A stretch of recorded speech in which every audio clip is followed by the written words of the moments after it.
Good evening, ladies and gentlemen. Welcome to the Race Anywhere Porsche Cup EU Series. It's David Christie and David Wrestle here with you tonight. David, welcome back. We're here for round one at Hockenheim Ring after that amazing pre-qualifying session last week at Le Mans. Some early times being set, some early names being taken down, and some big things to talk about tonight. Yeah, absolutely, David. Good evening, everyone. Hope you're all doing well. I mean, we were treated to quite a display, weren't we, last week at Le Mans? It was absolutely unbelievable. And I think if we get anything half as good as that, we're going to be in for a fantastic evening. Of course, this is the first round where points are actually to play for. So last week was very much a qualifying race, as it were.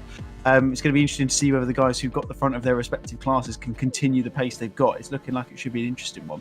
Yeah, certainly is. So it's a 10-round series that we have got in store for us every single week until the start of February, where we end it race 10 at Bathurst. Tonight we are at Hockenheim Ring, where it was Johan Royer who took the honours in the pre-qualifying race at Le Mans, and then it was the number 38 of Custer, Goodwin Kuster, who took the Pro-Am outing, and then it was the AM class for the number 89 of Dan Kell, who took the honours in that one with a fairly hefty fight, it's got to be said, towards that AM championship. But just looking at the timing screens tonight, and obviously we're in the middle of our pre-session warm-up. We've got about a minute and a half to go.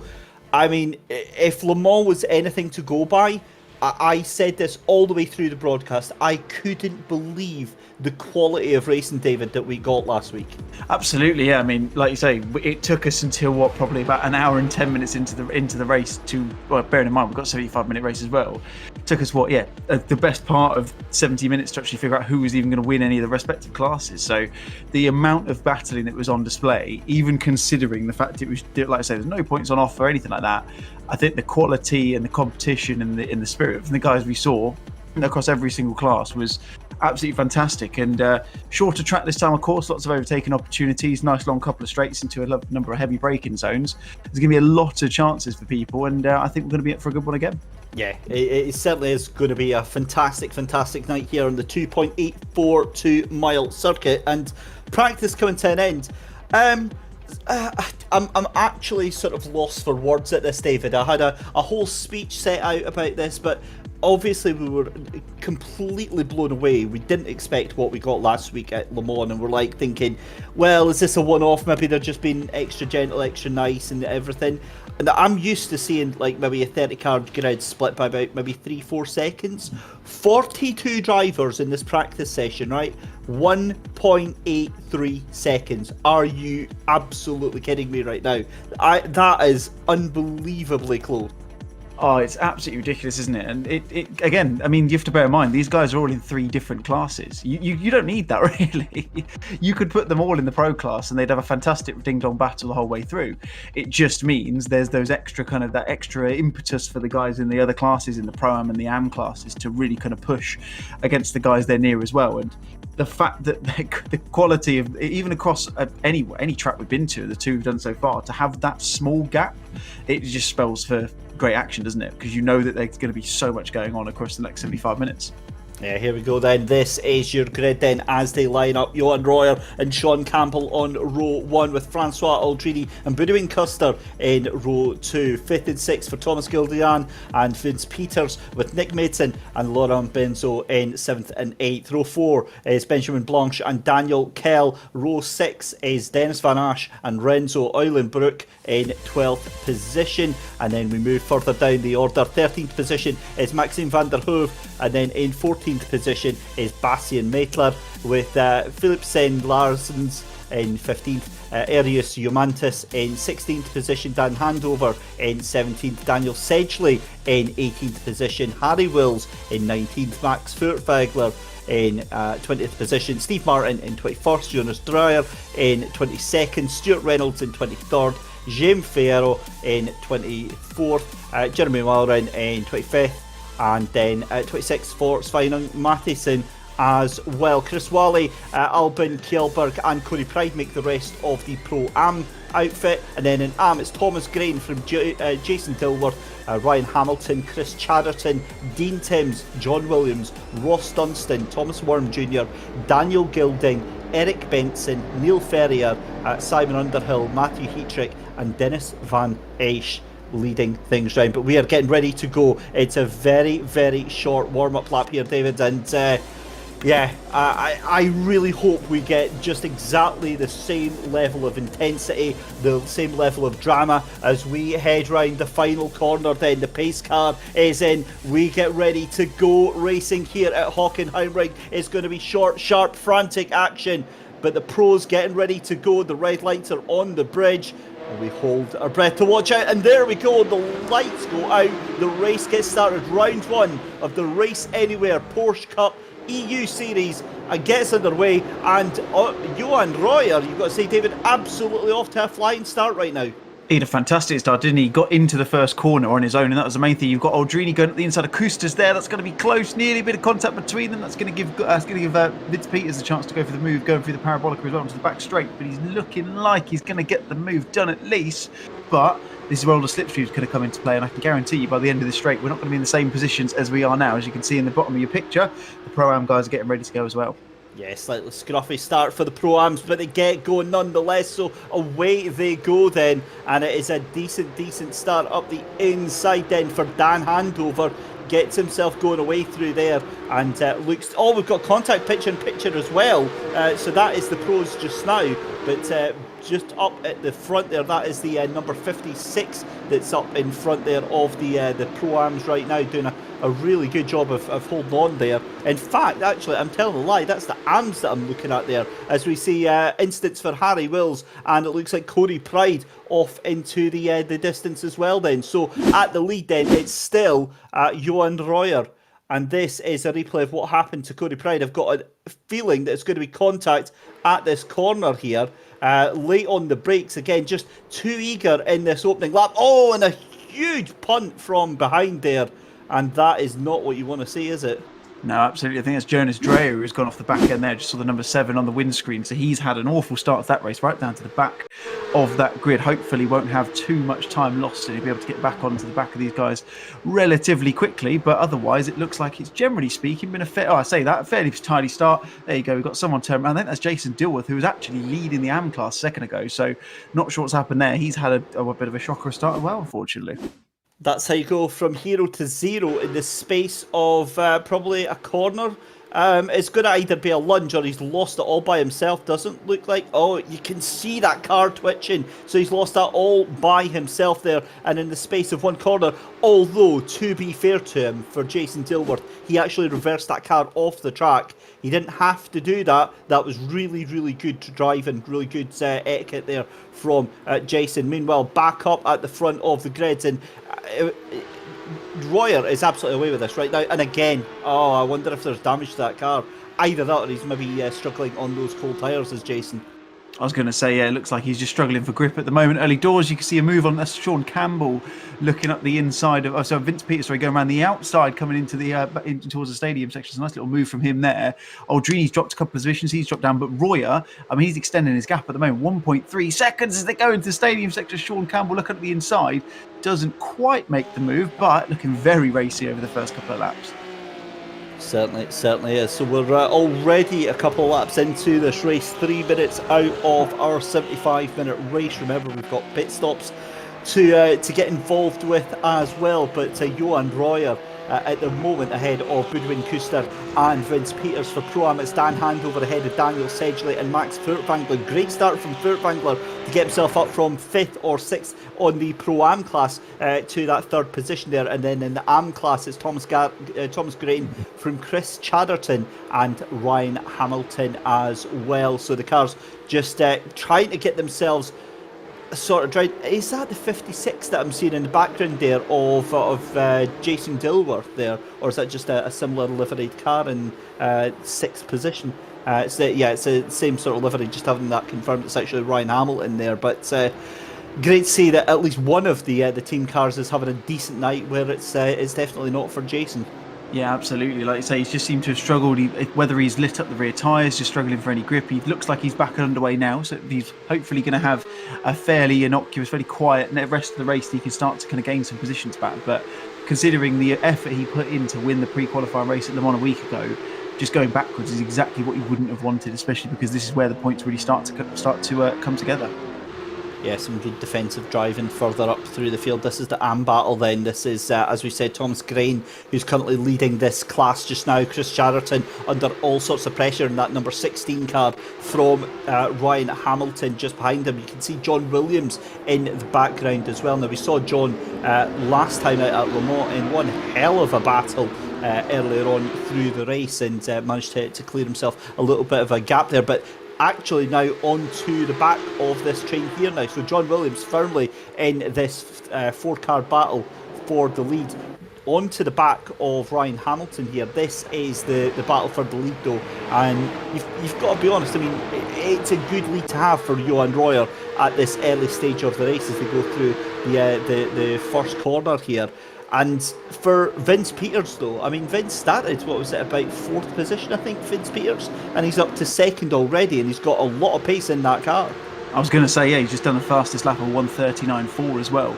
Maxim van der Hove is looking pretty racy as well. He was quite high up in the practice charts. He's made a few positions off the start. He's gone up 4 places from 13th up to 9th, so he's going to be making some moves as well. A bit of a gap behind him as well, so he's got that kind of little bit of flexibility, a little bit of a buffer, so if he wants to make a move on Thomas Goldalian ahead of him, he has got that comfort of knowing that Dan Kell was just a little bit further back, which gives him that bit of flexibility. But you can just see again, it's exactly like it was at Le Mans.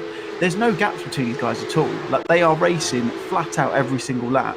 The one thing that I'm thinking about is how this is going to impact as we go further into the race, because obviously this is a lot shorter track than we were at Le Mans.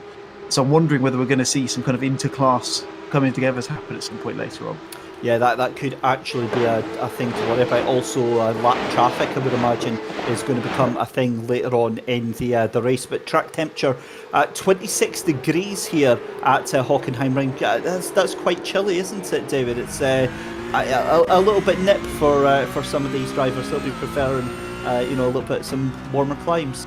Yeah, absolutely. Especially, I mean, we talked about it a lot last week, didn't we? This car, this Porsche 911 Cup car, is not the easiest thing to control at the best of times. If you've got a nice warm track, it's going to make it easier. Obviously, it'll rubber in quite nicely and you'll get the grip that you need, but they are going to be struggling a little bit. And I think you can see it, to be fair. There's a couple of people just getting a little bit tail happy as they come out of some corners. And, I mean, yeah, it's just going to be a case of balancing. Do you change the tyres in the pit stop? Do you then put some fresh ones on, or do you continue on the ones that you've spent time warming up to continue that momentum as you come out of the first pit stop and the second one as well? Well, we'll find out, but there's been a change for the AM lead just now. Then Chris Chatterton has taken a position from Thomas Green. A huge thank you to Chris Daines for giving us the heads up on that one. Unfortunately, with 42 cars on the track, we are going to need some expert assistance. So if you see anything on the live timing that is available that you think we should be keeping an eye on, we will do our very best to not miss anything. But I'm pretty sure between the three of us, we should do a good job of catching pretty much everything. But there we go. Chris Chatterton then taking that position from Thomas Grain. And quite honestly, doesn't look like Grain has an answer right now to Chatterton because he's been thrown further back into the clutches of Ryan Hamilton. John Williams still trying to hold on to that. Now, what has happened to the leader? Because Johan Royer, his gap has just been taken in halved. It's now 6/10 of a second. Make that maybe 7/10 of a second. Is that you? Oh, there we are. There. Sorry, I was panicking. I didn't realise that Mike Yao, our broadcast director, had put that on slow mo there. But Nick Madsen gets taken a position from Francois Aldrini. So Aldrini into 5th position there. Just goes wide into the corner there, and Johan Royer really starting to struggle now. Vince Peters now within half a second. And David, this could be a very, very quick lead change. Yeah, absolutely. It looked like Royer was just going to disappear off into the distance and enjoy a very calm and collected 75 minutes, wasn't it, until that happened. It just looks like he's maybe just lost his flow a little bit, got a bit too deep into the hairpin, and you saw he was just trying to control the car, which we know is not easy at the best of times. And I'm sure he'll be hoping that he can start to build that gap up to Peters. But at the moment, like you say, it is closing down. So Vince is going to have very much the lead on his mind. As you can see, look at this in the pro class. Sorry, look how close they are now. That's Ben. Excuse me. That is Benso going very, very deep into the hairpin there. He's just about managed to come back on, but a little bit of contact there. This is crazy stuff. Yeah, that was Thomas Gilderland going very, very deep into... sorry, no, it wasn't. It was Laurent Benzo, wasn't it? As you actually pointed out there, going deep into the corner. But this is an absolute melee. This is just a street fight going on in the streets of Hockenheim. But a beautiful battle nonetheless. I mean, this is a 5-car battle royale. Never mind Fortnite, never mind Call of Duty. This is the battle royale you want to have. You know that meme about guys only want one thing and it's disgusting? This is what we want. This 6-car battle in Porsches, this is exactly what we want. It is just mayhem right now because Francois Aldrini in 4th position ahead of this gaggle of cars. Laurent Benzo currently heading them up just now. Goodness knows how he still kept that one in after going very, very deep. And then you've got a 3-car battle for the lead ahead of them as well. Johan Royers from Vince Peters and Budwin Kuster as well. But I'm going to say it again. I said this ad nauseum last week at Le Mans, and again, it is in no way blowing smoke. I have never seen racing like this in my life. This is fantastic respect from all the drivers as we see the number 26 of Sean Campbell getting shuffled down the order as well. He's lost out massively on that one. Like I say, I've never seen anything like this in my life. No, absolutely. And the top 3 will be loving this as well because you can just see that gap continuing to extend. They've got nearly 5 seconds to the good now, which will give them that crumb of comfort, especially when it comes to the pit stop phase. I mean, look at them. There's about 2 seconds between Laurent Benzo, Francois Aldrini in 4th and Maxim van der Hoeven actually back to Eulenbrook, who's in 11th as well. Like the amount of the lack of space these guys are getting is incredible, but it shows you the skill they've got to seemingly somehow manage to avoid each other at any particular point. Cody Pryke at the inside of, I think it's Albin Kjellberg into the hairpin, lock up, lots of puff of smoke there. Gives Albin the chance just to cut back up the inside. Will he get the move done or will he retain the position? Doesn't look like he will. Cody making a nice move, a little bit deep, but managed to hold on to it rather nicely. Yeah, this is awesome stuff. Further down then in the AM category as well, Ross Dunstan has just taken a position from John Williams. That puts him, I believe, P5 in the AM class as well. It's still Chris Chatterton by 0.6 of a second over Thomas Grain. Ryan Hamilton in 3rd. Daniel Gilding now up in the 4th position as John Williams gets shuffled all the way down into that 6th position there. And not to be for them. But in the Pro-Am class, Dan Handover now commanding 2-second lead over Daniel Sedgley in 2nd place. Max Furtwängler in 3rd position in the Pro-Am class as well. And that is looking a very solid drive there from Dan Handover. Here we go with a replay. This is the move from Cody Pride, and the words "candy from a baby" come to mind on this one. He did get very, very deep into the corner, but the way that he held onto the brakes and got the run back out, it could have been so much easier for him had he chosen that. But in the end, it didn't matter. He had the confidence to stick the move. No, absolutely. Yeah. If you're going to get the move done, doesn't matter how you do it, as long as you're in the position at the end of it. And he certainly managed to do that. He'll now focus his attention onto Max Furtwängler, who's a couple of seconds up the road.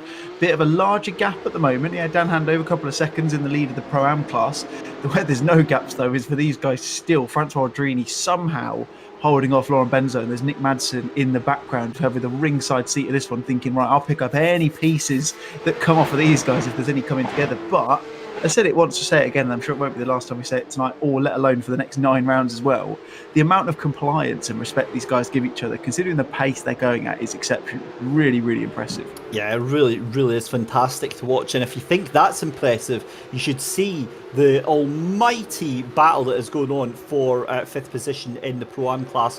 Albin Kjellberg and what can only be described as a gaggle of Porsches all fighting it out for that 5th position in the Pro-Am class. So an amazing, what looks like 8-car battle as we see the number 3 of Thomas Gilderland has an incident. He's off into to pit lane at this early stage in the race. You've got to believe that's going to be either getting some damage fixed or a retirement at this early stage.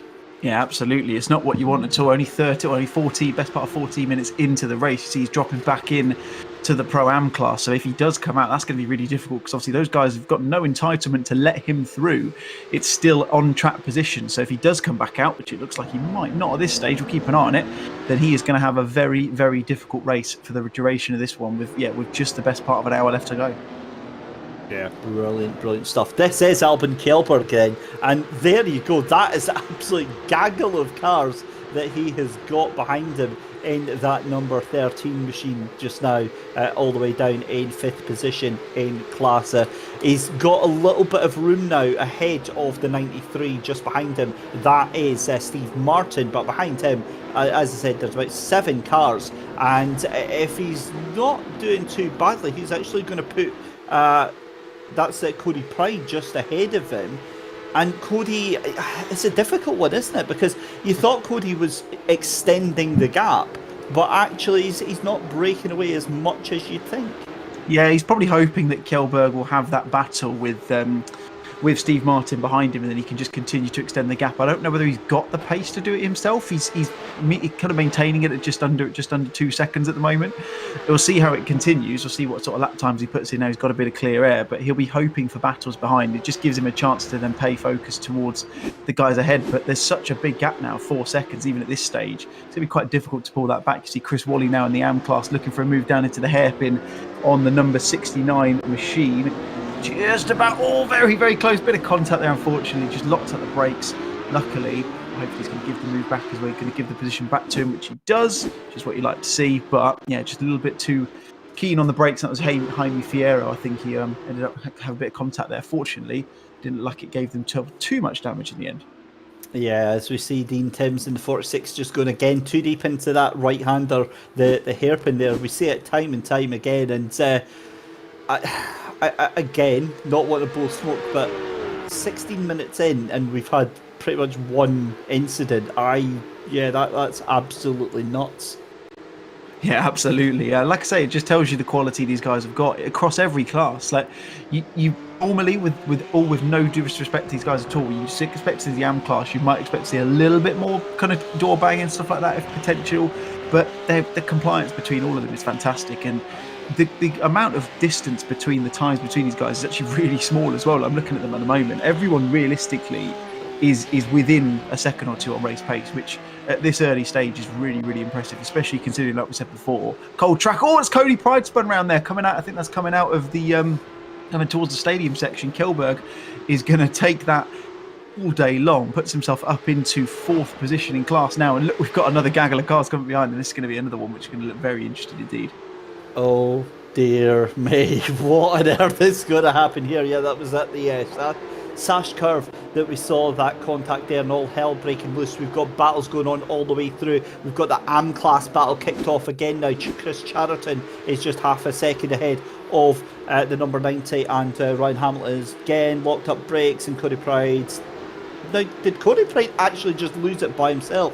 He went to the outside, and the tyres obviously kicked up onto the curbing, and that's unfortunate because he wouldn't have been there had it been for the car locking up. But you can't really penalise a car for locking up that causes an accident that's nothing to do with you. So yeah, it's a bit of an unforced error from Cody Pride. Meanwhile, Sean Campbell has got a very, very difficult job as he's got the number 89 behind him of Dan Kell trying to chase him down. And this is a huge battle going on for 5th, 6th and 7th position right now. We're watching Steve Martin from Benzo Racing as well, trying to pop it up the inside there. Can he get it done? The 93 thinks about it, gets it done. Very, very clean. Cody Pride, just to add insult to injury, to rub salt into the wounds, gets that position as well. They're side by side coming through the right-hander here, coming in towards the stadium section, as you said, in towards Sash Curve. And it's such a wonderful circuit there, such a short, twisty, challenging, aggressive nature on this circuit. It really, really is a joy to not only watch but to drive as well as they come through the Mobile 1 curve. Yeah, absolutely. It's one of those, it's very rewarding when you get it right, and it's got all of the makings of somewhere where there's just always going to be some brilliant battles. That's Stuart Reynolds getting a little bit deep into the Sachs curve, gives Cody Pride the chance to make the move. Igor Kos is sat right behind looking for the move potentially, but he's not going to go around the outside here. He's going to have to wait a little bit longer to try and make that move. I would expect that Cody will be sitting in the wheel tracks of Stuart Reynolds now, and he just looks to try and get some sort of slipstream, but he's got a very good exit out the final corner. Will he try and make a move? No, he won't. Backs out of it as he goes into the Nord curve. Very, very sensible indeed, that man. Wait a little bit longer, get on the parabolic of the back straight and go for a move into the Spitzkehre, because that's exactly where he's going to make a move, and he's made it work once already this evening.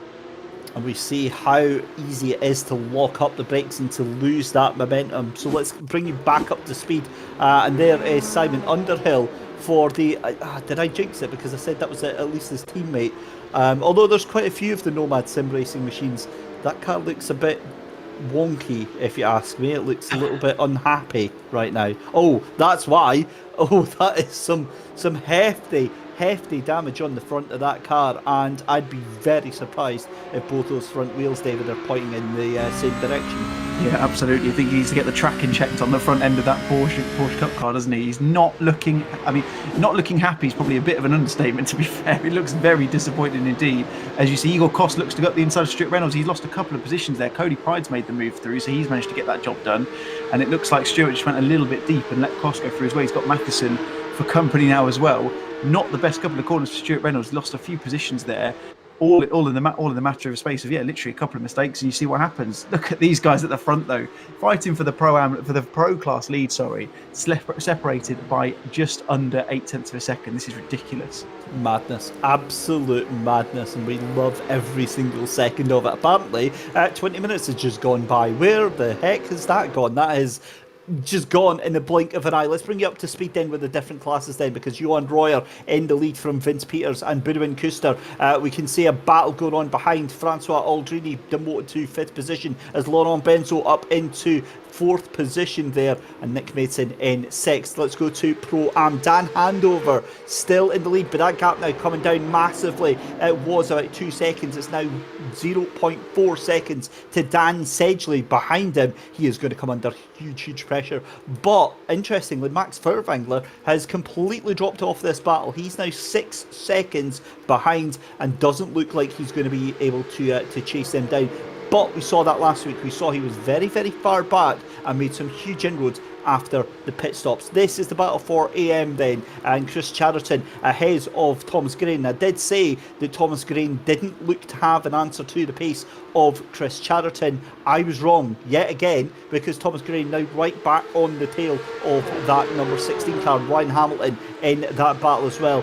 This sets up things very nicely, and it makes me question something. It makes me wonder how these cars have got their setups going in terms of the tyre pressures, in terms of fuel strategy, in terms of when they're going to be deciding to come into the pits, because there's a lot of unforced errors, I think, creeping into these drivers.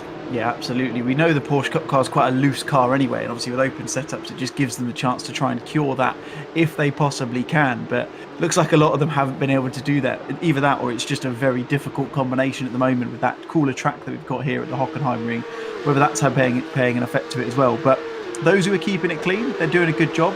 One man who paid attention to a little bit earlier was Goldalian. He was obviously in the pro class. He was the one who jumped into the pits quite a while ago. He's sat effectively fifth on the road in the AM class, but he's 40 seconds back from those front three, so really disappointing from his end. Hopefully that means one of his mandatory stops is out of the way, so he will be able to gain some sort of momentum back, but it looks like he's put him completely out of the running in the class standings at the moment. Yeah, also noticing we do have one retirement from the race completely. Renzo Eulenbrook looks to be out there in 43rd position, so he's not going to be making any real attempt on this one. Also noticing that third place Budwin Kuster now dropping off the back here of this battle, and as I say that, he immediately late on the brakes catches right back up to Johan Royer. And this is a sensational battle that we've got going on. This is currently watching the number 14. That's Chris Wally, who is in a fight right now. He has got Jamie Fierro behind him and Sveinung Mathiasen just up in front of him, as well as we head into 25 minutes gone in round one of the Race Anywhere Porsche Cup EU Series, powered by Race Anywhere. And this has just given us everything that we wanted. We got a taster of what we thought it was going to be like last week at Le Mans, but I don't think it could have sent us here. No, absolutely. It was one of those, wasn't it? We talked about it after the broadcast, thinking, "God, have we peaked too early? Have we had a really good race, and we might Yeah, have a that's couple of it. We're stinkers done. afterwards?" But goodness me, I mean, yeah, 25 minutes in already, it's absolutely flown by. And again, I feel for Mike Gow on the cameras because I don't know how he's managed to keep up with everything because there's literally action at every corner. We've had a lead change, so Vince Peters now leads the pro class. You can see he's not really getting away, so there's no gap between them. Lauren Benso is now the man in fourth, so he's that peloton sitting behind the lead group. He'll look to try and get that time back, but I mean the quality of these guys at the moment is unbelievable. They're so quick, they're so consistent, and when there is battles, they're really clean as well, and it just it shapes up for a fantastic race through so far. And hopefully, I'll say it with my fingers crossed, and I'll touch wood as well, we'll continue this for the next 9 rounds after this as well. Yeah, fingers crossed. We need to have a look at the lead for the battle for the Pro-Am lead. Dan Handover now side by side with Daniel Sedgley, and this is an epic fight now going on between these two because Sedgley did briefly have his nose in front. Handover gets the good run out of the corner there and gets going round, but again it's all about the exit of that corner there, and it looks like they're just coming up to the Mobile 1 curve now, down into Sash curve here back into the stadium section, and you can see how close Daniel Sedgley is now. He's using a lot less of the curb on the entry, especially through the chicanes, but gets such a good exit out of the corner onto the back of Dan Handover. And Dan, oddly enough, was on the commentary booth with me last week for the US version. So he was racing last week, and of course I'm on the commentary for the US one, which happened at like 1:30 in the morning our time here in the UK, and I'm waxing lyrical about how amazing this race was for us to watch, and we're just very lucky the US one was almost as exciting as this one. So yeah, I think he's a convert now as well, as we see a couple of places lost there for the number 4 and 19. That's Senna Larsens and Benjamin Blanche. And there we go, a move up the inside. Oh, we've got contact further down, and I think that was a move from Sedgley on Handover, but we'll catch that in just a second. Cutting away here to see the incident between Senna Larsens and Benjamin Blanche. Contact on the entry into the corner there, and that is going to do it onto the brake sun, and that is a hard hit into the wall for Senna Larsens, and a needless hit there for Senna Larsens. And just to confirm then, still going on, Daniel Sedgley takes the Pro-Am lead. That is how it was done, late on the brakes, and Dan Handover didn't really have an answer, still just 0.2 of a second behind. But again, it goes back to the point you were saying, and we've got a new race leader, Vince Peters, into the lead of the race ahead of Johan Royer. This is exactly what you were saying, David. You feel so bad for Mike Gow because the man only has 2 arms, and somehow we've got to try and cover all of this action that's going on track. It is absurd. Oh, it's unbelievable, isn't it? And it looks like Peters is actually starting to make a small breakaway. He's got 0.7 of a second gap, and realistically, Johan Royer is looking all the way through his mirrors at Boudewijn Kuster, who's behind him. Lauren Benso's closing the gap slowly but surely. He's getting a few tenths on the last few laps, a little bit quicker. The last time around had a 10th or 2 on the guys ahead before. You can just see him in the background. He's got Francois Aldrini and Nick Madsen for company behind him as well, but you can just see ahead of Vince Peters on track, you can see him, the number 45 machine there. Just ahead of them, they have got a back marker from the AM class. I'm not quite sure who that is, but we were wondering how long it was going to take. In 27 or 28 minutes, and they're on the back of some of the Pro-Am guys, or the AM guys that have potentially had a bit of an eventful start. So it's really going to start to spice things up a little bit, almost more so than they were already. You can see there was the lead change. Johan Royer just outbraked himself into the hairpin. Fortunately, managed to stop Boudewijn Kuster from getting through, but it's an unfortunate mistake and one that has effectively lost him that race lead. Yeah, it certainly is. I think that's Neil Ferrier that is just ahead of them in the 91. We'll get an idea on that. It is 91 of Neil Ferrier. God, I'm sounding like I know what I'm talking about here. I'm quite enjoying this. I think I'll come back for some more. Johan Royer, though, stuck between a rock and a hard place because he's trying to hold on to Vince Peters in that 45 and trying to hold off the 38 of Boudewijn Kuster. Back to the AM battle, though, and this is now the battle for P2 and P3 as Thomas Green trying to hold off the 24 of Ryan Hamilton as we near the 30-minute mark in this race. And then you've got to think about Ryan Hamilton has got just behind him eagerly waiting to take anything from whatever he can. Daniel Gilding, we've not even spoken about him tonight. He's somehow jumped over, let's see here, Eric Benson, John Williams, Ross Dunstan to get up to 4th place in class. That's a cracking effort there from the 4th place in Amcar just now. And this is back then with your race leader. Vince Peters, we thought he was going to try and break away. Not so much now from Johan Royer. Johan maybe getting back into his rhythm a little bit. He was looking like a couple of unforced errors pushed him back a little bit there.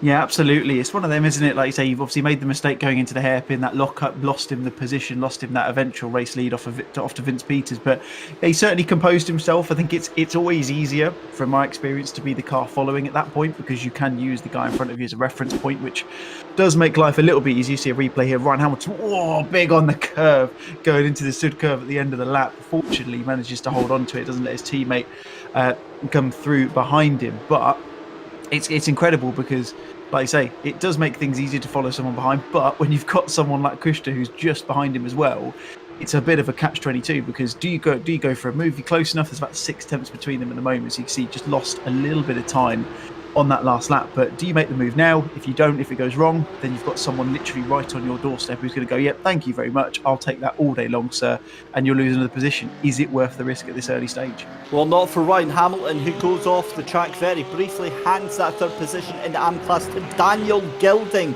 who now moves on to the bottom step of the podium. And Ryan Hamilton, it looked like it was just a little excursion off track there.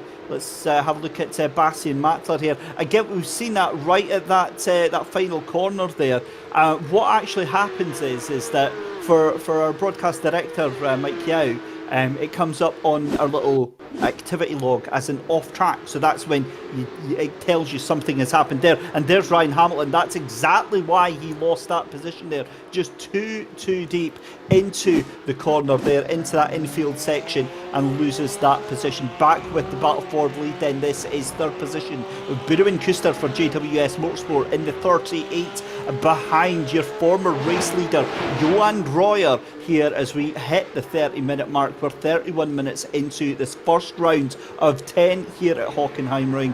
And Hockenheim Ring? Yes. I was getting myself a little bit confused there, but it is David Christie and David Ressler here with you for live coverage of this first opening round here. Again, we watched Le Mans last week. That was a little appetizer. That was a little bit to get us going here. But really, tonight has taken what we had last week and then added a little bit of salt and pepper to it as well. Yeah, absolutely. If last week was the starter, this is definitely the main course, isn't it? It's unbelievable how much quality on the field they've got at the moment. You can see Arias Yomantas got Dan Kell for company just behind him. So he's going to be looking to be under a bit of pressure over the next couple of laps, I would expect. And then that is Matt, I think it's Mattler, who's just about a second or so better. Look at him go through the Nord curve there, getting on that inside curve. That is lethal. And that will shift him all the way out. Fortunately, not done too much damage to the run through the corner. He's just about managing to hold off Dan Kell at the moment, half a second to the good as it stands. But look again, we look at all of these gaps. Yes, there's some packs forming, I suppose you would say. We've had some people going off, having a couple of incidents here and there. You can see Max Furtwängler, he's gone into the pits from 3rd in the Pro-Am class. But even though there's a few little battle packs forming, the packs that are still there, they're so close at the moment. Like, you can see, obviously, top 3, we know they're close already. You've got Benso, Aldrini and Madsen, they're within a second of each other as well. It's incredible stuff. We're half an hour into a 75-minute race, and we've still got people running that close. It's incredible. Yeah, it's fantastic stuff to watch. So it's still anyone's game right now between these top 6, because granted that Laurent Benzo is 4 seconds back, but given that we've got pit stops to factor into this, that means absolutely nothing, doesn't it? I mean, the fact is that any one of the top 6, Peters, Royer, Kuster, Benzo, Aldrini, Madsen, could legitimately lay claim to this first opening rounds here at Hockenheim. It's such an exhilarating track to drive. It's so fast, it's so technical as well, as Royer and Kuster into the pits at the same time. Madsen goes into the pits as well, and I'm wondering now, how are we going to see strategy playing out? Yeah, absolutely. One person I'm keen to keep an eye on is Francois Aldrini as well. Remember last week he was almost disappearing to an extent with the lead at Le Mans, and then just lost so much time in the pit stop phase. We'll keep an eye on those pit stop times once we come through. Is that Dan Sedgley coming into the pits? He is. So that's going to release Dan Handover, or not release him rather, but it's going to give him a bit of peace and quiet, at least for a lap or two. We saw Dan go a little bit longer in his stints at Le Mans last week, and obviously we had a chat with him at the end of the race, didn't we? And found out that was exactly what he wanted to do, and it worked out rather well for him. You can see Royer and excuse me, you've got Royer and Custer coming back out. They're in 4th and 5th in class, and still there is absolutely nothing to separate them. And they're just behind. I think that's Dan Handover just ahead of them as well. Well, it looks like we've got about half of the field are into the pit lane at this point, or coming back out of the pit lane. So it's still Peters then from Laurent Benzo, who temporarily moves up into second place. Francois Aldrini just half a second now behind Laurent Benzo. Just to give you a little update on the different colours that you see, the multicolours that you see on the left-hand side on the board just now. The blue cars, the cars' names in blue, those are cars that are in the pits just now. So those are all, they have all pitted just now, or on their outlap as well. The cars with white beside the little white diagonal stripe, those are your Pro class. As you see up the top there, the blue is for Pro-Am, which Dan Handover currently in the lead, and then the red is for your amateur class, your Am class. And I don't like using the word amateur because it's absolutely not appropriate. And what's happened to John Williams? John Williams has just... what happened there, David? He's just gone from the race. I mean, it's baffling, isn't it? The only thing I can assume is he's run out of fuel. That's the only thing potentially I could attribute to that, because, yeah, literally just stopped on the back straight. Really strange one to do. You can see him now. He's actually just about in the lead. What happens here? Does he get caught by someone? No, literally just backs out. It disappears. And, yeah, very, very strange indeed. We'll try and find out exactly what's happened Hardware from failure, there. maybe? Potentially, yeah, you can attribute to a few things. But yeah. Well, there you go then. So the pit stops are underway. The pit stops are getting themselves done and dusted. And it looks like the top three are still as they were. In fact, Boudou and Kuster ahead now of Johan Royer. And this could be huge for second position in the lead there. So there you go. Boudou and Kuster takes that second position from Johan Royer. And it has not been Johan's day today.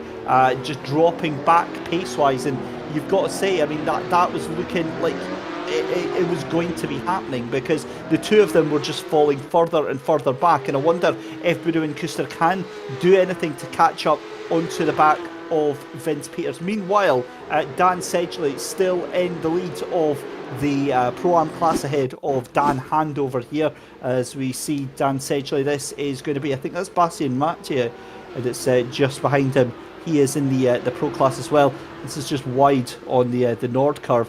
Very easy to do there, isn't it? Just to go wide, but just so close actually with Dan Handover coming out the pits. Yeah, absolutely. It looks like the undercuts worked quite nicely for Dan there. He's managed to gain a little bit of time, gained about a second or so, and obviously the position, which is the important thing. So he's clearly had a very good outlap. And yeah, like you say, someone who's not had a good outlap is Johan Royer. He's obviously started on pole, started first, started to build a little bit of a gap.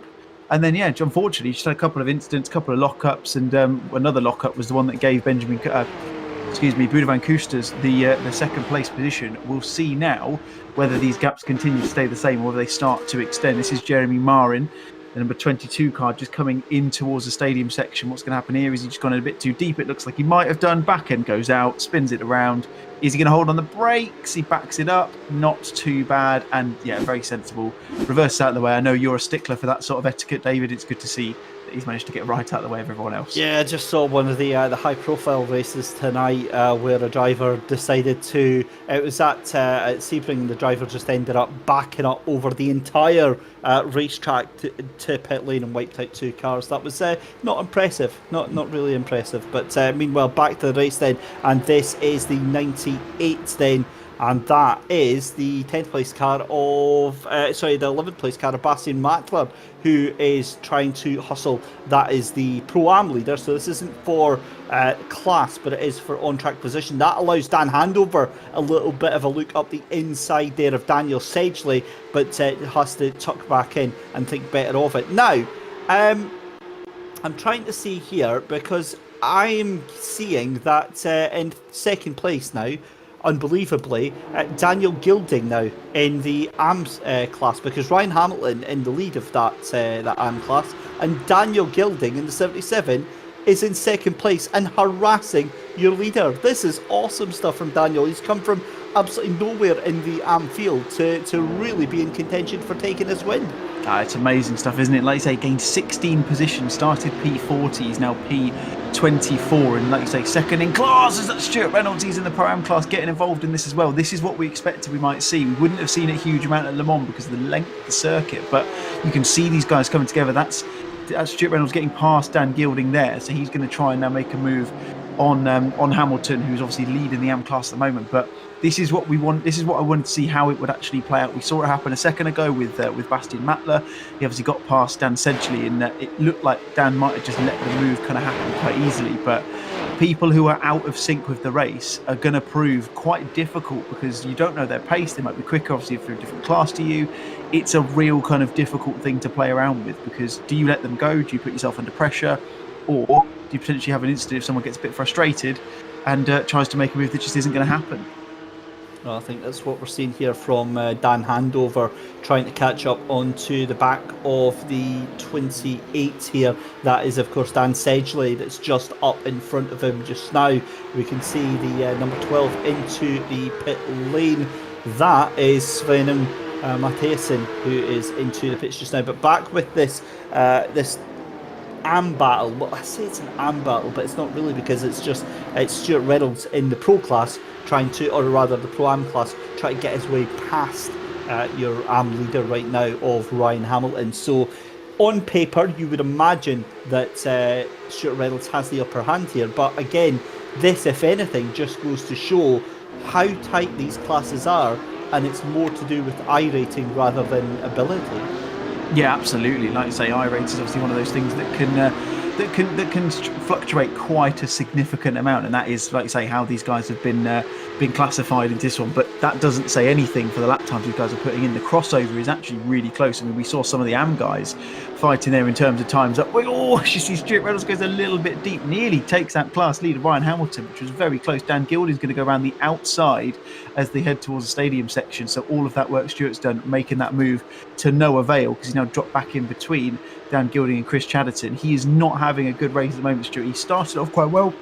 He's had a couple of incidents in that first stint, and he's now in the worst possible position because he's stuck with guys who are fighting in their own class, simply can't get the moves done. Well, there we go. It's action all over the place. Just to remind you what is happening at the lead of the Pro Class and overall, Vince Peters leads Budwin Kuster from Johan Royer. We are currently watching, I believe that is the 93 we're watching there, but there is your race leader then, the number 45 of Vince Peters, doing a cracking job for Volante Racing ahead of Budwin Kuster. This is Dan Sedgley though, Daniel Sedgley in the first class in the Pro-Am machine ahead of Dan Handover. It's then Albin Kjellberg, who looks to be about 5 seconds behind that little fight there. So yeah, he's really struggling to hold on to that group in front of him, but doing not too bad there. Ryan Hamilton in the lead of the AMSEN with Gilding just behind him in that second place there. Daniel Gilding about a second behind. Stuart Reynolds moves up the inside. There's a huge melee trying to get out that final corner there, but they all managed to get there eventually. And this is the worst thing for Stuart Reynolds right now, being stuck behind just a gaggle of cars right now. Thankfully, it looks like he's trying to clear it, but that's the number 16. That's Chris Chatterton trying to fire it up the inside. I think he's going to actually do it. That's on Dan Gilding. So this is 4 positions. So there's the 93 of Steve Martin. He's somehow got caught up in the mix here as well. Benjamin Blanche going all the way down there on track after an incident there, and well, this is starting to get a bit crazy here. As we see the 93 there of Martin just going around the outside. Again, still trying to figure out why Steve Martin's got caught up in this. Either he's made his way through from the back, but also the fact that the 19 of Benjamin Blanche gets fired down to the back of this group here. You can see him just in the background there, and I'm wondering how this one's going to pan out, David, because again, I'm struggling to believe that we've already done 45 minutes of this race here. Oh, it's incredible that we're over halfway through, isn't it? And we've had so much action. We've had action for probably what would have been a 3-hour race at this stage. It's incredible how close these guys all are. You can see Vince Peters at the top of the timing board. He's starting to make a gap back to Buda Kuster as well. So he's really starting to turn the wick up, putting some very quick laps in and starting to make a bit of a break for it at the front. But the one I'm really keen to keep an eye on is this one here. You got Dan Sedgley and Dan Handover fighting for that Pro-Am lead, and they've got about a 5-second gap back to Albin Kjellberg, you mentioned before. He's got Cody Pride for company behind, but this is the one we really want to keep an eye on, because you've got those guys, you've got two different classes battling here, and it's making things really, really interesting indeed. You've got Steve Martin, Stuart Reynolds and Jaime Fierro, who are very, very close at the moment, but Dan Gilding is right on the back of them. And it just looks like there has to be tears at the end of this. There simply has to be. I can't believe that there's going to be anything that comes out of this where they don't have any issues. There's Benjamin Blanche, we see all a little bit sideways there. And then, there's going to be the incident. Oh, goodness me. Wow. Big old hit into the wall there. Wow. That was not ideal. That was huge from Benjamin Blanche. We saw him going down the order, but didn't expect that at all. Huge hit there. And that explains why the number 19 is now cycled out of the top 35 there, as he'll end up going into to pit lane. Back with the action though here, and Stuart Reynolds now looks to be ahead of this. No, he's not. He's now 1.85 seconds behind Ryan Hamilton. So Ryan Hamilton, your AM leader, is tearing away with this one at a rate of knots. He is really, really pushing hard. And this is a regular old choo-choo train that we've got going on. 7 cars involved in this. You've got Stuart Reynolds at the front, Steve Martin behind him, both them in the Pro-Am class. Then you've got James Fierro as well. So this is a 3-car battle for Pro-Am. Way down the order though.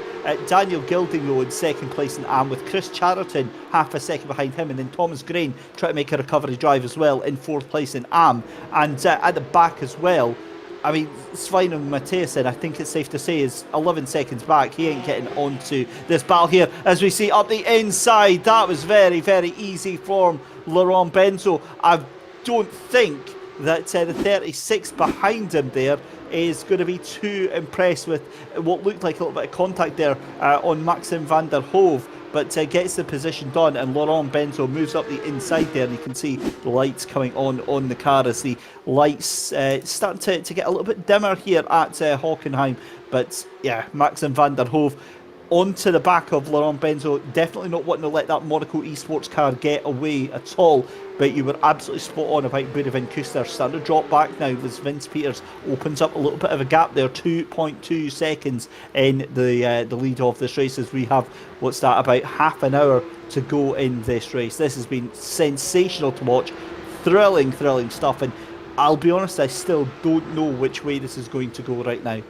No, absolutely. You would assume that Vince Peters is going to just continue to extend that gap, but we've seen what happens. I mean, the gap's fluctuating around kind of the best part of just over 2 seconds. So whether it stays like that, obviously we've seen all 3 of those guys really, Kuster, Peters and Royer, they've all made a mistake at least once in this race. And there's still opportunities for that to change hands. And I don't think there's going to be any opportunity where that's not going to stay the same throughout the rest of this race. The one person who's going to be looking more comfortable than anyone else right now is that of is Chris Hamilton, because Ryan Hamilton rather, because he is in a really decent position. Obviously, he's leading the AM class, but the important thing for him is he's got Stuart Reynolds, Steve Martin and Jaime Fierro, who you can see on the camera now, are battling, and then Dan Gilding's behind them as well. So he's just hoping that they can stay the same. Gilding's going to have to sit behind them, and that gap just continues to increase, and he'll have a nice, very calm, cosy last half an hour of the race.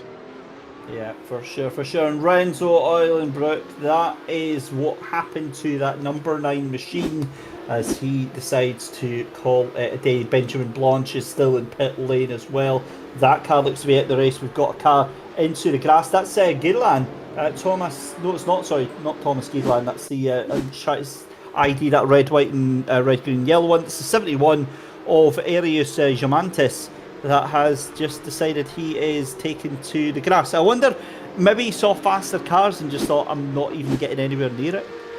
Either that or he's been contracted to do a bit of lawn mowing on this stadium section of the Hockenheim ring. Either or, it looked pretty good. And fortunately for him, he managed to keep it going. Unlike Benjamin Blanche, we saw a few laps ago, obviously he got on the grass and ended up in the wall. So he's managed to avoid that fate quite well.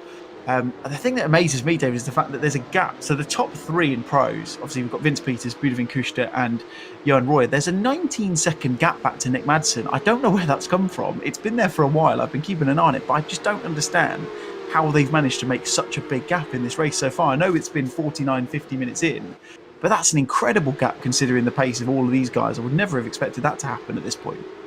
Yeah, and not just that. I mean, it's the entire rest of the field that have fallen away back because obviously you've got Nick Madsen, you've got Laurent Benzo, Maxim van den Hove. We'll go for another replay here. This is Dan Sedgley ahead of Dan Handover, and that's got a gap there late onto the brakes here. What's going to happen here? The car just doesn't want to turn in, gets going again, and look at the amount of gap that gets closed in on by Dan Handover here. So let's keep watching here. I think that's it. Yeah, so he just run wide at that hairpin right-hander there, and that allowed Dan Handover to catch back up to within 0.2 of a second. Here's Simon Underhill. Oh my goodness me, please say it's not another huge smash into the wall. No, thankfully, Simon Underhill for Nomad Sim Racing keeps the car back onto track, gets it back onto terra firma, and doesn't cause any issues for himself as well. Igor Kosso for FTR Esports in the number 11 machine, down in 6th position in the Pro-Am class, trying to hunt down the number 7 just ahead of him of Jonas Dreyer with 25 minutes left to go in this race. Again, pace-wise, doesn't look like that's going to be happening. Did a 140.82 is his last lap, so the pace is still there, but I just don't know. I really don't know. Stuart Reynolds though for Pro-Am away down, chasing down Steve Martin's there, and the 95 just behind him of Harry Wills. Again, Harry Wills is not a car that I expected to see outside of the top 5 in Pro-Am. No, absolutely. It shows that there's been, I mean, we've seen a couple of comings together in the Pro-Am class, so it's clearly showing that some of these guys have had some slightly more difficult races than they would have expected. I've just noticed that Dan Gilding from the Am class, he's pitted from P2 in class, so he's going to try and make some sort of undercut, I would imagine, and try and get back into the swing of things and see if he can really just try and bypass these guys. If they carry on battling and he's got that bit of clear air, there's every chance he'll come back out in front of them, and that'll give him a chance to then really focus back on Ryan Hamilton and see if he can take that class lead. That's what he'll be hoping for. Whether that actually does happen, that remains to be seen. I love the fact that Ryan Hamilton is absolutely having none of this whatsoever. He's got the 3 of them chewing down the doors behind him of Reynolds, Wills and Fierro, and he's just like, nah, I'm just racing my own race, mate. You want to get past, you make that happen. I'm not going to let you pass, sunshine. And nor is he obliged in any way to do so. A cracking racing again, showing just how thin the margins are between the different classes here. The gap at the front has opened up massively now. It's 2 seconds between Kuster and Royer now for first and second, as we see Igor Kos into pit lane again, losing that 6th position in the Pro-Am class, and this could be it now. It's a battle of will between the 24 and the 93. Steve Martin trying to catch up onto the back of Ryan Hamilton, but if I'm being completely honest, I think Ryan Hamilton, David, has the measure of Steve behind him, and the two of them dropping a little bit away from Stuart Reynolds, from Harry Wills and from James Fierro. So we've got about 23 minutes left to go in the race here. And David, are you surprised that Vince Peters has been able to stay out in the lead by as much as he is?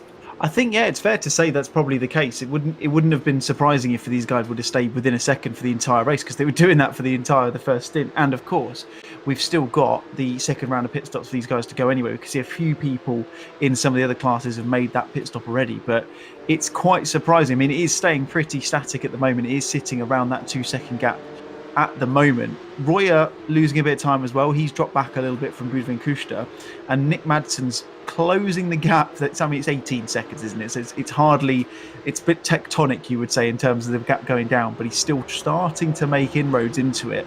As you see there, a bit of a change. I think that was just the app just having a bit of a shake around at the moment, but like I say, we've still got this final round of pit stops to go. We know Johan Royer seems to take a lot longer in the pit stop phase than everyone else does. I don't know if he's just a bit overcautious on the exits and entrances to pit lane, but that's still going to be, I think, when we'll really get an idea as to who's going to be potentially taking the honours in at least the Pro class. With the Pro Am class, you can see, I mean, they're separated by what? A bed sheet at this point. It's incredible stuff. Yeah, a sheet of A4 paper would quite literally cover these two and the difference between them. Dan Sedgley and Dan Handover fighting it out for the Pro-Am honours. Back to Am, and it is still Ryan Hamilton ahead of Thomas Grain and Chris Chatterton. Although Thomas Grain having a little bit of a look to Jean Fierro. Now, what has happened to our man Daniel Gilding, who is all the way down now in 5th position in the AM class now, and about 30 seconds behind that battle. Steve Martin's got past Ryan Hamilton then for that little battle that they were got. They're in different classes, but again, it's just for position on track here. Here is Jean Fierro. And let's have a look here. This is probably going to be a case of outbreaking himself into this tight right-hander here. We see it so often, pulls the car round, and yeah, that's not too much to write home about there, David. No, not the worst offender on the brakes there. I thought it was going to be one of those where he actually ended up losing the back end of the car. So he would have been Kuster all on the grass as he goes into the hairpin. I'm not sure how he's managed that. Real lapse of concentration from the Dutchman from JWS Motorsports there. You can see that's given Royer, that is that potential change of position. That's what we saw in the broadcast half a minute ago. That's now given Vince Peters a 4-second lead, the best part of that at the top of the charts. And then Royer's within that second now. So now he's going to be able to start to get back into the swing of things, see if he can focus on the back of that car. And whether he makes the move in the pit stop phase, whether he makes it on track, that remains to be seen. Just going back to what you said about Dan Gilding, I think he's pitted, which is why he's dropped back. So that would explain it. That would explain it. My little heart couldn't take that that pressure of watching Dan Gilding going off to them. And Cody Pride it's been a difficult day for Cody, hasn't it? Fair play to him. He's keeping the foot in. He's keeping the race going, and that's all you can do on a day like this. Absolutely, yeah. He's lucky not to get beached in the Sachs curve there. We've seen people do that in the past. That's Harry Wills going very sideways through the Mobile 1 curve. Just manages to take out a braking marker and then ends up in the tyre wall. Doesn't look like the car's... Oof, Jesus, that was too close there. We talked about some dodgy rejoins. That was nearly one of them. Just shows you how difficult it is to get these cars going in the best of times, even on the grass. It's incredible how difficult it looks like. It's almost like they're driving on ice at the moment in some circumstances. No, I think you're absolutely spot on with that observation there. And Thomas Grain in that second place in AM gets past James Fierro, who was with that group of Pro-Am cars, now dropping off very, very quickly. Stuart Reynolds now at the back of that Pro-Am battle that was trying to get their way through the AM class as well. For me, watching this Pro-Am battle right now of Dan Handover on Dan Sedgley, it does look very, very much like Dan looks quite comfortable just to sit in the tail of Dan Sedgley, possibly do a little bit of fuel saving, possibly just force Sedgley into making a mistake there. Yeah, absolutely. He's really kind of turning the wick up on him at the moment, isn't he? And it's one of them. I mean, is he going to make the move? Is he going to try and do it in the pit stop phase? Of course, we know these guys have definitely got one stop left to do. We can see that a couple of the top guys, so Kuster and Royer, have both made their final pit stop. It looks like they've dropped back down. That's Cody Pride in the pit lane for his second and final stop as well. This is one of those where I think Dan Handover, I can't just say Dan, can I? Because that would be a bit much of a giveaway. It looks like he's maybe just not got the pace to make the move on track. We saw the undercut work for Dan Sedgley in the first phase. Wonder if Dan will try and show his hand at some point soon and see if he can do the same thing. We will certainly wait and see. So into the pit lane comes your race leader, Vince Peters, then for the final pit stop of the evening. You're watching the Race Anywhere Porsche Cup EU. This is round 1 at Hockenheim, powered by Race Anywhere. David Christie and David Russell bringing you all of the action, and what a lot of action we've had to cover tonight. The final pit stops well underway, cycling through the order just now. It was Vince Peters in the lead of the Pro class. It was Dan Sedgley in the lead of the Pro-Am class, and then it's Ryan Hamilton in the lead of the AM class, and we will update you as soon as all of the pit stops have cycled through, although I can't imagine the Pro changes, given that it's only 2 seconds. Stranger things have happened. I could definitely see changes in the Pro-Am or the AM here, as we see Igor Kos having a look up the inside. That's the 51 of Eric Benson, the AM class driver, that he's trying to get back round. And again, pit stops now are really going to be a huge issue for some of the Pro-Am drivers, because they're going to cycle you right through into the field of AM drivers. Yeah, absolutely. And that's something that we've seen a little bit of, but it's only going to get worse now. These guys are so much closer than they were. Two guys who are still very, very close is Dan Handover and Dan Sedgley. Still nothing to separate these two. I've just seen Vince Peters has gone into the pits. He's come out nearly, in fact, no, it's just, sorry, the time has just reset a bit more. It is closer to the 4 or 5 seconds we had before. I was going to say, it said it was 30 seconds ahead a minute ago. I was thinking, goodness me, what has he put into that at the pit stop? Absolutely nothing, it looked like. But fortunately, it's kind of closed back up. You see there, Sedgley in the replay going a little bit deep into the hairpin. He's going to give Dan Handover the chance, but again, he just can't get that move done. He seems to be really struggling. He's trying to force the mistake from Sedgley, but if he does, it's not quite bad enough to get him to get that move done. Yeah, I think you're absolutely spot on. Loving watching the all the different battles here. So we see Dan Kell for Rocket Simsport very, very deep into the corner. Again, that definitely wouldn't be the last car to do that for Rocket Simsport just now, but down in 9th place overall and 9th place in class as well. As you can see, that is the Monaco Esports car trying to make a move up the inside there. A little bit of contact there, and that is a position done for Bastian Matler in the 8th position car there. So Dan Kell down into 9th. Vince Peters then out of pits, 4th place on the track just now, but again, pit stops still cycling their way through, and importantly, just 2 seconds, 1.6 seconds ahead of Kuster, and Royer is up there as well. So here we go then, back with Dan Handover, and you've got to think these two are going to have to pit sometime in the next 2 laps, you would imagine, with only 15 minutes left to go in the race here, David.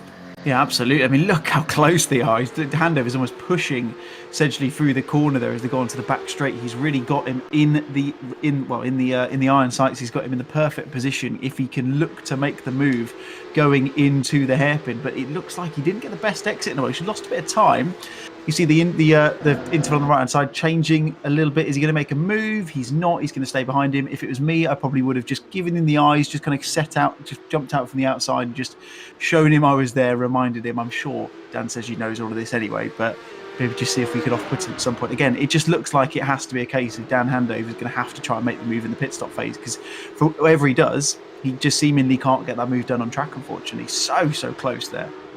If I'm reading right, Vince Peters has extended that gap to Budivin Kuster now by 3.8 seconds, almost 4 seconds now between first and second place. Dan Handover has a little bit of look up the inside, of course, doesn't really have anything to go on with that, tucks the car back in. This is through the infield stadium section here at Hockenheim Ring with just 14 minutes left to go in the race. It's going to be these two for the probably the final couple of pit stops. In fact, Nick Madsen, Laurent Benzo and Francois Aldrini still have to pit as well. In fact, they go another lap here, so really pushing the car as far as it possibly can do. And wow, they're absolutely going for it right now here, David. Yeah, I mean, it's going to be a proper splash and dash at the end, isn't it? They'll be in the pit lane for the best part of about 2 seconds as they fill the car up with probably a litre of fuel to get them around the last few laps and just carry on as they were. It's quite impressive, really, given the amount of distance they've managed to cover without having to go into the pit stops. We know that they have 55 litres maximum they can put into the car, but it just shows you how good these guys are at saving some sort of fuel. I mean, we've seen them all very close to each other, so they'll be using the slipstream to help fuel save down the back straight and any other chance to get to. But to go as far into the race these guys are is really, really impressive.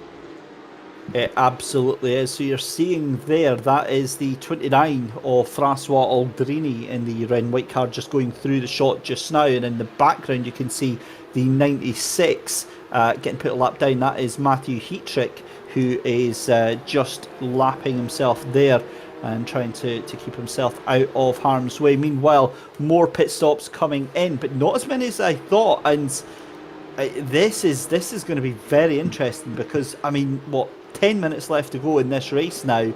I think a lot of these cars may be banking on a more even 2-stop strategy in terms of, half an hour, and the last 15 minutes perhaps. Yeah, absolutely. I'm just looking at the timing chart on here as well. The top 15 drivers, only five of them have actually made their second pit stop. So that tells you that everyone's going as long as they possibly can and really stretching it. And I mean, we've got 8 minutes? 12 minutes left, 11 and a half minutes. That's about 7 or 8 laps. They've got to do something at some point. Obviously, they'll get a penalty if they don't serve that second mandatory pit stop. So could we see literally on the final lap everyone just make a pit stop? I've seen stranger things. It certainly could be done. We'll keep an eye on that to see exactly what happens here. But it's still, we have to go on what is in front of us. Nick Madsen in the lead of this race still has to take a second pit stop ahead of Laurent Benzo. And then Francois Aldrini in third place. Vince Peters is the first car to have done 2 pit stops, 4.7 seconds ahead of Budivin Kuster, so it's looking very, very good for him just now. Johan Royer then another 2.9 seconds behind Budivin Kuster in that third position. This is still the battle for the Pro-Ams right now. Dan Sedgley is still trying to fend off the advances of Dan Handover with Albin Kjellberg in third position, and then in the AM class is Thomas Grain from Chris Chatterton and Chris Wally as well, but Chris Chatterton and Thomas Grain still have to do their second pit stop. So again, it's all up in the air. I think the AM class is going to be Ryan Hamilton when all is said and done. And there we go, Nick Madsen into pit lane there. Are we going to see some more going in just now? Yeah, absolutely. You can see he's the first one who's blinked out of the rest of them. We'll see if anyone does follow. Benso goes around for one more lap. At least Aldrini does as well. We already know that Vince Peters is obviously going to inherit the lead. He's managing to actually start to extend that gap as well to Budivin Kuster. You can see on your screen now. That's Maxim van der Hove who's actually on the camera. You can just see Kuster just a little bit ahead. You've got Neil Ferrier who's just sat in behind the number 36 car at the moment. But it's all looking good for Vince Peters at the moment. He's going to need some sort of... Budivin Kuster's going to need some sort of miracle, is he, to try and get that class lead back. At the moment, that gap is continuing to increase after every corner, it looks like. Dan Sedgley, the first one to blink out the Pro-Am battle into pit lane just now. That unleashes Dan Handover for at least a lap to head in. If that's me, if that was Dan, if that was me as Dan Handover, David, I would have been wanting to follow Dan Sedgley into the pits to make sure that we're both on the same strat. We're both, if we're both wrong, we're both wrong. It's not a case of we lost it on the pit stop. Yeah, it's a difficult one, isn't it? I in my opinion, I'd probably do the complete opposite. I'd do exactly what Dan's doing now and just carry on, because if he thinks he's got the pace, which it certainly looked like he did, then he has definitely got a chance. If he can do at least at least a lap or two more, if he comes in on this lap, I think he's going to come straight back out behind Dan Sedgley again. If he can do 2 laps, if he's got enough fuel to do 2, I genuinely think he's got a chance of taking that class lead in the pit stop phase. And if he does, then obviously he's going to have, assuming he does change his tyres, he's going to have a slightly fresher set of rubber, assuming that Sedgley does the same. Where he's down in 5th in class at the moment. He's got a nice gap ahead of him. He's got 7 seconds to Steve Martin ahead. Let's see what Dan Handover does. Carries on for at least one more lap. So yeah, doing what I would have expected him to do, and that might well play into his hands quite nicely.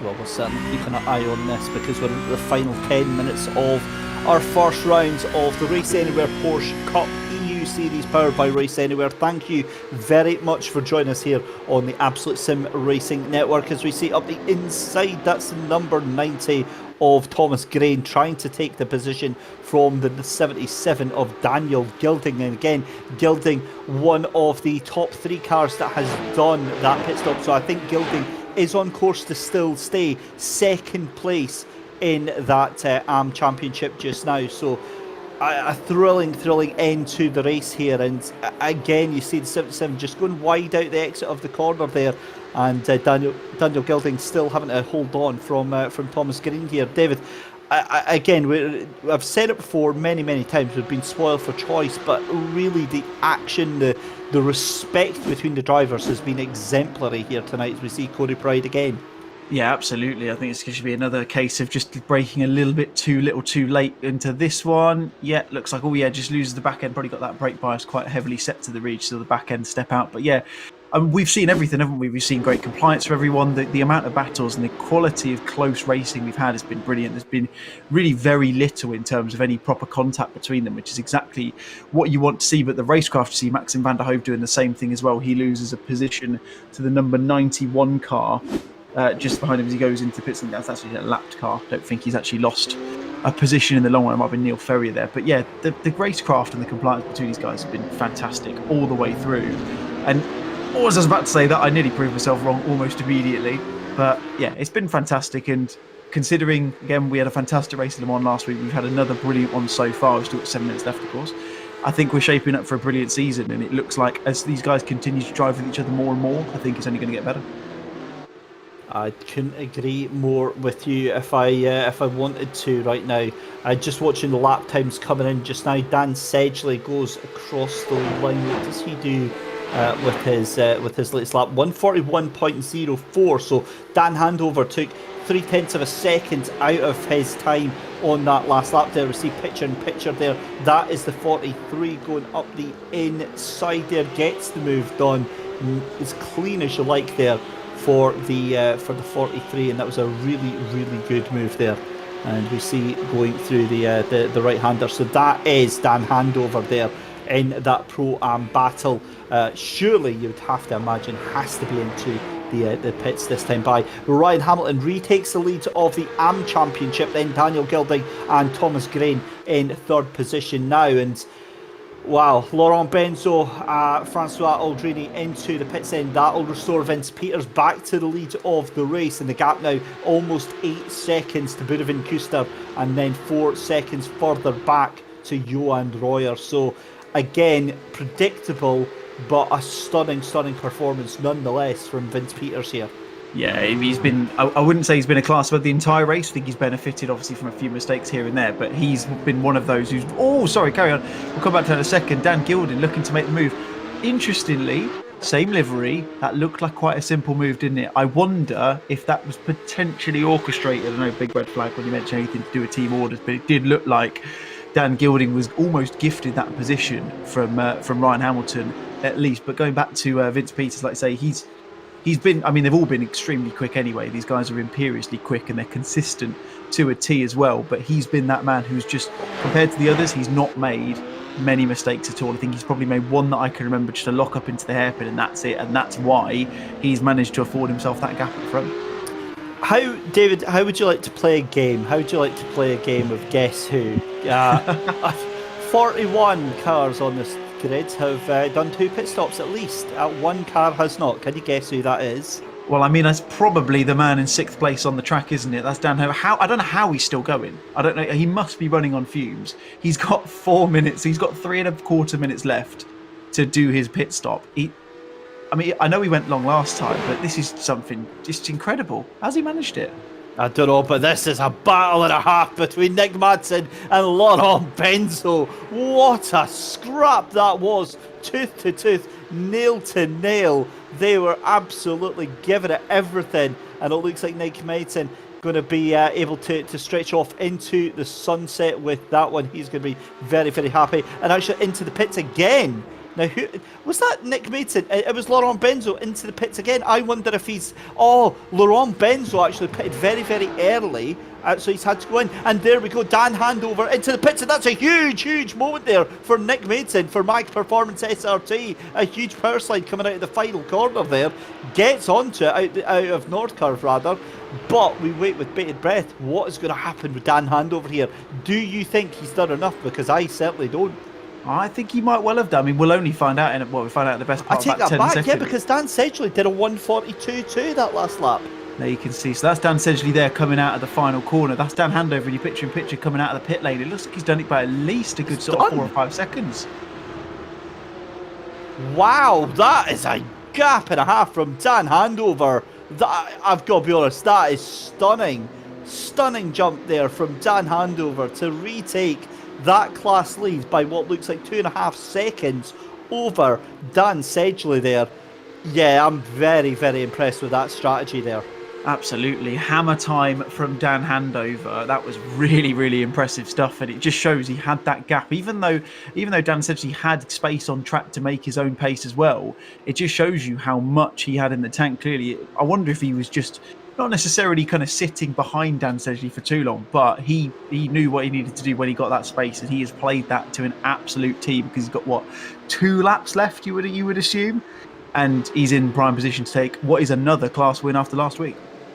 Yep, here we go then. And also having a look at the battle for the lead in AM class then, because what we've not seen is the fact that Daniel Gilding is into the pits again. So Dan Gilding has lost that second position. He's lost the lead of the AM class and into the pits again. So I wonder if there was contact. Oh, Corey Pride again. That poor lad has just had no luck whatsoever. But I don't understand why Dan Gilding's had to take another pit stop. I mean, the only thing, you can see, that was close. Nearly collected one of the guys behind him as he went through there. But yeah, the only thing I can, and again, I have to assume, which is never a sensible thing to do when you're in this kind of position, but the only thing I can assume has happened is they've underfilled the car. They've maybe made a mistake. They've not put enough fuel in, because there can't be any other reason to make a pit stop with this little time to go. But unfortunately, that's the way the cookie crumbles, and it's given Thomas Grain the chance to, from almost absolutely nowhere, considering where he was in the middle of this race, to take a class win. But Ryan Hamilton is all over the back of him. So with a lap to go, is it going to be a last-ditch move into the hairpin from Ryan Hamilton to see if he can retake that class lead?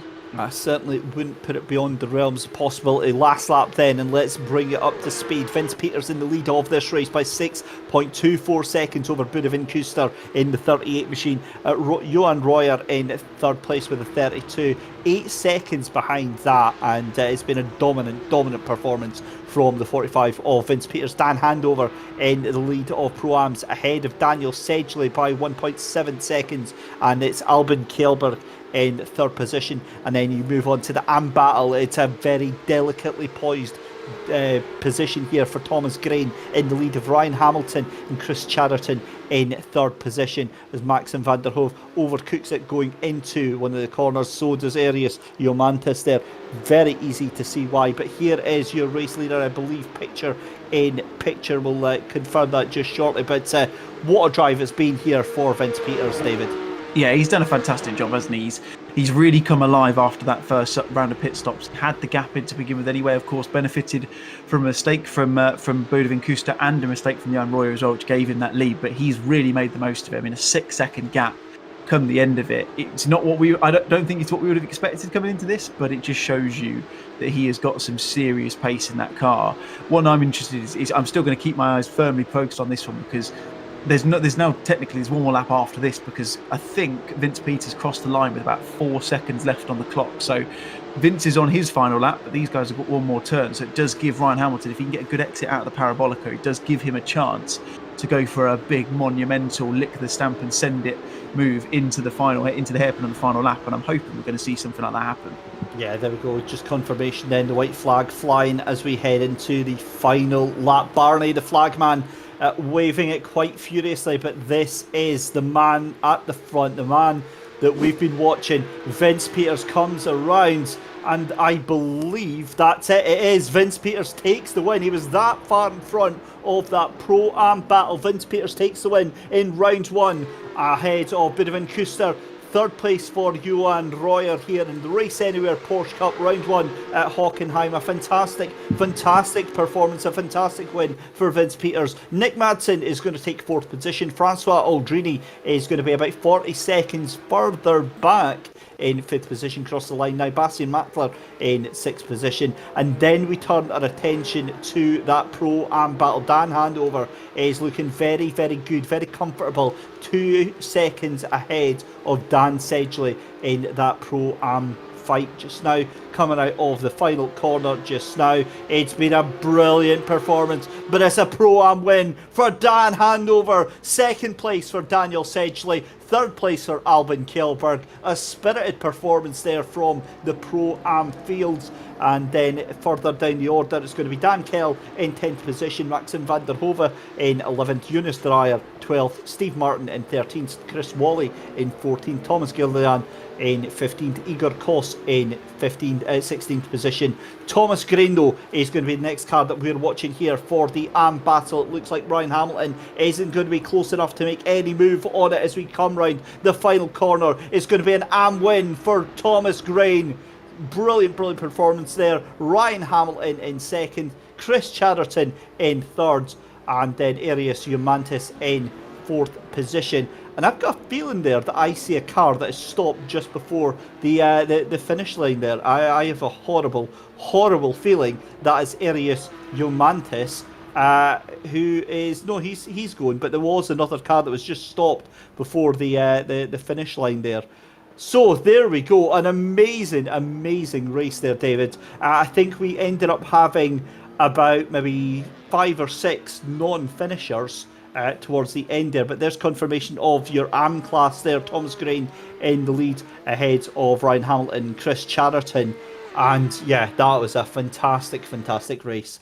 Yeah, it was absolutely brilliant, wasn't it? One thing that interests me is the fact that the gap between Thomas Grain and Ryan Hamilton was 8 seconds in the end. I wonder if there was any coming-togethers with them on the last lap whilst we were focusing on Dan Handover coming across the line, as you said, to take the Pro-Am win, and say by just over a second from Dan Sedgley. But I mean, we were blessed with some fantastic racing once more, weren't we? Again, we said it last week, I say it again now. If we can have another 9 rounds of this, I will be a very, very happy camper. It's been fantastic. It really has. And there's confirmation of the Pro-Am class then. Dan Handover taking the win from Dan Sedgley and Albin Kjellberg, Jonas Dreyer, Steve Martin, Chris Wally, Igor Kos, Jim Fierro, Cody Pride, Stuart Reynolds, Harry Wills, Sven Mathiesen, Jeremy Moran, and Max Furtwang. Max Furtwängler was just unbelievable. Really good to see. And yeah, great stuff there. And confirmation then of the pro battle, and Vince Peters, Budovin Kuster, Johan Royer in third position there. Nick Medson, Francois Aldrini, Bastien Maitler, Daniel Kell, Maxim Van Hove, Laurent Benzo, Thomas Gillian, Dennis Van Asch, Benjamin Blanche, and Renzo Eulenbroek and Sean Campbell as well. And I was expecting loads and loads of people to bring in, but we've got one in just now. So let's bring in our Pro-Am class winner, Dan Handover, to have a quick chat with. And Dan, good evening, my friends. Firstly, great to see you. That was a bit epic. Why? Good evening, everyone. Thank you. Yeah, it was good fun. I enjoyed that, although it was pretty tense in some places. Talk us through that final pit stop, because that was just strategy 101. Well, thank you. No, it was game plan straight from the off. Was again fuel saving. Did it at Le Mans. It's slightly, it makes a bigger difference at Le Mans, but thought I was going to try it here because we knew me and Dan were testing, and there were some really quick guys in the Pro-Ams. Sedgley was really fast. Furtwängler was really fast as well, and we thought, well, hang on a minute, right, what are we gonna do? So yeah, it was just fuel safe from the get-go. When Sedgley passed, again, it was like, right, it's got the jump in the first pit stop. I was like, okay, it's fine, don't worry about it. I dropped back a little bit, and I thought that was going to be the end of the strategy, because when I dropped back, I wasn't able to save as much fuel, and I thought, well, hang on a minute. Luckily caught back up though, and yeah, carried on. So I'm surprised at how late I was able to go. I don't know whether people were pitting to be on the safe side, but yeah, it seemed to work in my favour. And obviously a huge battle going on throughout the entire race between yourself and Dan Sedgley. I mean, Dan really held you to account today. Oh, 100%. Yeah, Dan was fast. That is certainly something that he really gave. You know, it was fair. It was firm racing. It was fair racing. If that's going to be the staple for the season, then I'm completely okay with that. But yeah, fair play to Sedgley. That was such a good race, and yeah, it was really fair, really clean. So more of those, please. Yep, excellent stuff. Well, Dan, thanks for joining us tonight. Congratulations on the Pro-Am win, and we'll see you through the rest of the season. Thank you very much. Take care. See you soon. Right, let's have a little look then, because this is Chris Chatterton. Now, obviously, this was requested in the chat there. This is an incident on the final lap. Then this is the AM drivers. That's Ryan Hamilton in the 24 and the 90 of Thomas Grain.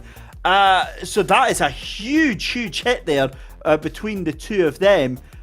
Thomas Grain obviously getting sent into the 24, and the 24 then clipped again from the 16 of Chris Chatterton. So all hell breaking loose. And David, I mean, we obviously missed that to cover the finish of the race there, but that is going to be a big investigation from the stewards after the race. Oh, absolutely. Yeah, that's protest central, isn't it? There's going to be all sorts being looked at there. I'd be very surprised. I know we're meant to stay very unbiased in this situation, but I'd be very surprised if Thomas Grain comes out with the win there. You can just see him. It's one of those looks for the move, very late. Yes, are we thinking that Chris Chatterton maybe goes a little bit over the inside? But that's a move for that me, just doesn't look on. Again, it's all about angles on that one, because yes, he's out braking himself, but the car's already alongside him by the point that car on the outside is trying to turn in. All I know, right, is this is the sort of thing that that rejoin though. And the thing is that with iRacing, you know yourself, David, when the car's spinning, there's nothing you can do. You have literally no control. And I feel so bad for Chris Chatterton and for Ryan Hamilton there, because innocent party. I think on that one, again, Race Control will have access to all of the onboard telemetry data and all the onboard camera angles that they need. But yeah, that is a horrible finish to the... And you've got to feel as well that it's an undeserved finish to the race, because, I mean, for how well these guys were fighting, it's a shame for that to end like this. Absolutely, and I think, like you say, it just pays to the competitive nature of these guys. You saw Ryan Hamilton, like he wasn't to know that Chris Chatterton was just going to appear in the middle of the track there, and I think Chris was just thinking, right, I've had all my Christmases come at once. These front two have come together. I've got a win on the cards, and he's a passenger. There was no way he could have avoided it. It's a real shame it had to end like that, but like you say, I think the stewards are going to be quite busy having a look into who they're going to be classing at fault there. Well, here we go then. Let's bring in our next interviewee then. Winner Vince Peters. Congratulations, buddy. That was a hard-fought win, but it was a good win at the end of it. Yes, it was really... the start was really exciting. Made up a lot of places. But then after that was a bit of, just saving the tires. Boudewijn, Johan and I just worked together, which was really important. So we created a gap to P4. And after that, it was just taking it easy on the tires, saving some fuel and driving it out until the end. And obviously, it could have went either way, because until you were released, Johan Royer had the race. It looked like he was potentially going to rock off into the sunset. You finally got past Boudewijn Kuster, and then you were unleashed to chase down Johan, at which point you were kind of home and dry at that point, weren't you? Yes, after the pit stop, it was clear I was really good on fuel and tires. Johan, we were in the voice chat together, and he was struggling a bit. So I just kept focusing and then drove it out. Yeah. How fun is it, Vince, being in a league like this, where you've got, at the start, the first 15 minutes, you've got like 6 cars within 2 seconds of each other? I mean, there must be a lot of trust and respect involved in that. Yeah, I'm happy we all kept it clean. There was some really good battling, and 3 wide, I think, even at the hairpins, so that was exciting. And it's always a bit scary to start, you don't never know what's going to happen, but yeah, everyone kept it clean. And I think also from Le Mans, it was clear that it's just a good pro field, really nice guys, and we like to battle in a fair way. Yeah, certainly. Well, a huge congratulations again, Vince, on the race win there. A brilliant effort, and we can't wait to see you again next week. Thank you. See you next week.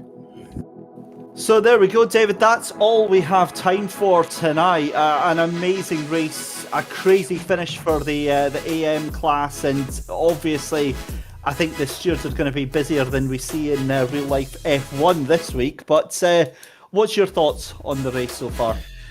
Well, yeah, one of them. If we have that every week, it's going to begin. Like I say, we're going to have a fantastic end of the rest of the season, aren't we? I mean, the quality we've got in this field across every class is incredible. And like you say, just because the classes have been set by iRating in this one, it doesn't take anything away from the pace and the quality that we've got across this entire grid. And when we see 43 people, I think, took to the starting grid, when you see the quality across that many people, that tells you you've got a fantastic series. And for me, yeah, just can't wait to crack on and get to the next one next week. Yeah, that's right. So we are back again at the same time next week, where we head off for a sprint race. Different format is going to be next week. We head off to Sebring for our night race. That is going to be absolutely amazing. Join us on the 30th of November. Don't go anywhere though. Come back in a couple of hours' time, where we do it all over again for the other side of the world. We head to the USA to do their effort out at Hockenheim Ring. Will they have the same action and adventure? A huge thank you to our production team behind the scenes, Mike Yao, and also to David Russell for joining me, David Christie, in the commentary booth. On behalf of both of us here, have a wonderful night. Huge thank you to Race Anywhere, and as always, hit that like and subscribe button, and we'll see you same time next week.